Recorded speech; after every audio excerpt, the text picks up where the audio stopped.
So pretty much everything's stripped back and pulled away now. Instead of going through the front of the spot welds, I'm gonna try and get them from the back with a small belt sander, because if you look at this car, the legs were drilled straight through, so I don't want to have to fill all those holes in, plus holes on the new front panel. So if it works, it works. If it doesn't work, I will drill them, and I'm sure there's a couple I will still have to drill. So it's got the front end now of the other car on. People are probably wondering why, if you watched this far, I didn't use a spot weld drill bit. Because normally I would use them if this panel wasn't being reused, but I find that they tear around the edges if you don't do it right. It's just, I'd rather just drill straight through if I'm going to use the panel again. So yeah, I've got the bonnet held up now with this stick. Thinking of selling these sticks on the merch store if anyone would like one. Yeah, this is it for now. So next job, weld this on.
This is how she's sitting at the minute. Interior has been primed. Floor still has to be done. Back floor has to be done. Boot floor was red oxide primed. It's going to be zinc primed on top of that. Obviously the floor is not done yet because I have been procrastinating about fixing this hole here, so I'm going to do that now. Engine bay then needs a rub down. It's kind of shitty looking with all the rust treatment on it, but gonna rub that down, clean it down, and zinc prime this.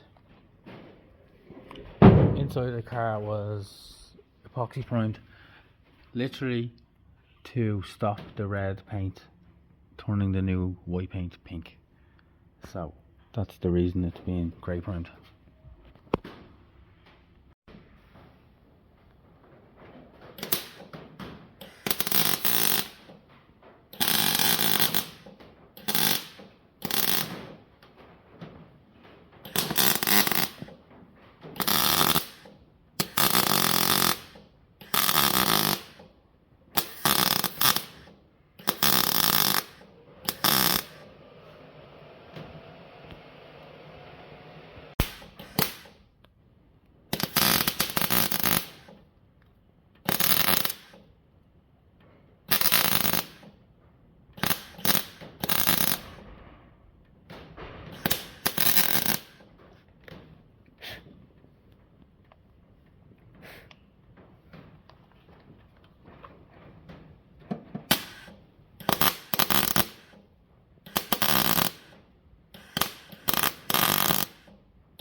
Now, she's welded in, cleaned up.